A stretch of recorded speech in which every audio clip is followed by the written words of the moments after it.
Oke, kita ketemu lagi dan hari ini kita mau bedah satu topik yang penting banget. Mungkin salah satu yang paling krusial buat masa depan kita semua. Krisis di sistem pendidikan Indonesia. Ada apa sih sebenarnya sama fondasi pendidikan kita? Oke, kita langsung aja to the point ya. Lihat angka ini, 25%. Cuma segitu, cuma seperempat dari siswa kita yang umur 15 tahun yang bisa dibilang melek literasi, menurut standar tes PISA terbaru. Ini bukan sekedar angka jelek loh, ini alarm bahaya yang nyaring banget. Nah, masalahnya tuh bukan cuma soal nilai di rapor atau hasil ujian. Sama sekali bukan. Ini krisis yang jauh lebih dalam di fondasinya langsung. Ini soal gimana cara anak-anak kita memandang proses belajar itu sendiri. Sistem kita ini, sadar atau enggak, udah ngebentuk satu budaya yang aneh. Tujuannya itu cuma satu, lulus ujian. Pokoknya dapat nilai bagus, naik kelas, lulus. Bukan buat benar-benar paham, bukan buat menumbuhkan rasa penasaran, apalagi cinta sama ilmu. Jadinya apa? Belajar itu rasanya kayak beban, kayak kewajiban yang berat, bukan petualangan buat nemuin hal baru. Dan yang bikin makin parah, ini nih, growth mindset siswa kita itu relatif rendah. Apa itu growth mindset? Gampangnya, itu keyakinan kalau kemampuan kita bisa berkembang lewat usaha. Kalau mindsetnya rendah, ya anak-anak jadi percaya kalau, gue emang nggak pinter dari sananya, dan belajar nggak akan ngubah apa-apa. Wah, ini tembok mental yang susah banget buat ditembus. Jadi, kok bisa sih kita sampai di situasi kayak gini? Nah, ternyata akarnya itu udah menjalar kemana-mana. Ini masalah sistemik yang rumit dan saling terkait di dalam struktur pendidikan kita. Udah bertahun-tahun nih, ada perdebatan klasik. Mana yang lebih penting? Kurikulumnya yang canggih atau gurunya yang berkualitas? Tapi tahu nggak, ini sebenarnya pertanyaan yang salah. Milih salah satu itu kayak nanya, lebih penting mana, mesin mobil atau banyak? Ya dua-duanya lah. Nggak bisa jalan kalau cuma ada satu. Keduanya harus maju bareng. Dan mungkin ini poin yang paling dalam dan paling jelek banget. Sistem kita itu dari atas sampai bawah ternyata dibangun di atas rasa nggak percaya.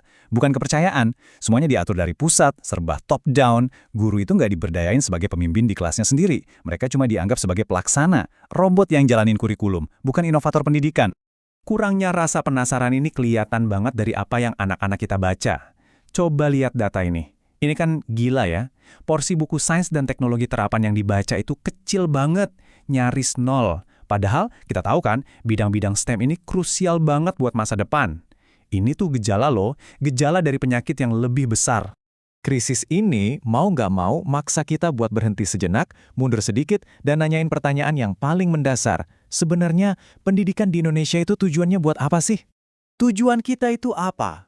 Apakah kita cuma mau nyetak pekerja pabrik? Orang-orang yang siap pakai buat ngisi kebutuhan industri, atau kita punya tujuan yang lebih mulia, yaitu ngebentuk manusia seutuhnya, yang bisa mikir kritis, yang kreatif, dan yang bisa mencapai potensi terbaik dalam hidupnya. Sebenarnya Bapak Pendidikan kita, Ki Hajar Dewantara, itu udah ngasih jawabannya dari dulu. Beliau bilang, pendidikan itu bukan mencetak, tapi menumbuhkan. Kayak ngerawat tanaman, kita kasih pupuk, kita siram, biar dia tumbuh subur sesuai kodratnya, biar bunganya mekar sempurna. Filosofi ini dalam banget, dan kayaknya kita udah lama lupa. Oke, setelah kita paham masalahnya, akarnya, sampai filosofinya, sekarang kita masuk ke bagian yang paling seru, solusinya.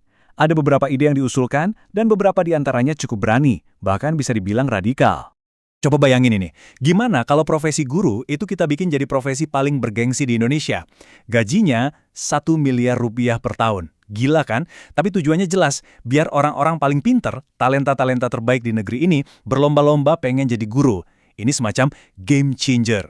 Tapi, ini bukan cuma soal duit. Ada masalah lain yang nggak kalah penting, seperti yang diungkapin di kutipan ini.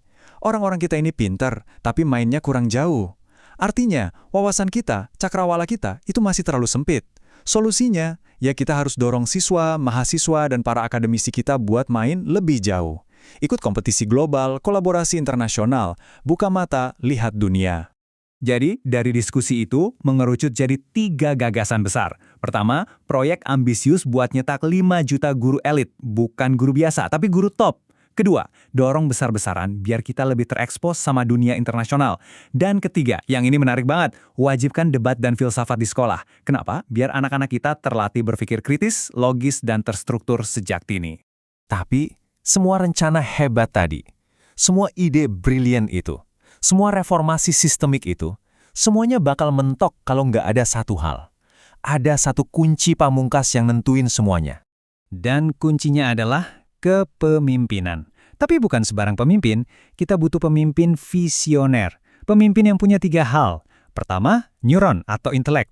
Dia harus pinter, paham betapa rumitnya masalah ini. Kedua, hati. Dia harus punya empati, bisa ngerasain dampaknya ke jutaan anak Indonesia. Dan yang terakhir, dan ini mungkin yang paling susah, dia harus punya nyali. Keberanian buat ngambil keputusan sulit yang mungkin nggak populer, tapi penting buat jangka panjang. Nah, lucunya, kalau kita lihat sejarah di negara lain, pemimpin-pemimpin hebat yang bisa mengubah nasib bangsanya, kayak Park Chung-hee di Korea Selatan atau Lee Kuan Yew di Singapura, itu seringkali munculnya bukan karena sistemnya yang bagus, tapi lebih karena faktor keberuntungan. Serendipity, tiba-tiba aja muncul orang yang tepat di waktu yang tepat. Ini kan menarik, tapi sekaligus bikin agak was-was ya. Dan ini membawa kita ke pertanyaan terakhir, pertanyaan pamungkas yang jadi tantangan buat kita semua. Jadi, gimana nasib pendidikan kita ke depan?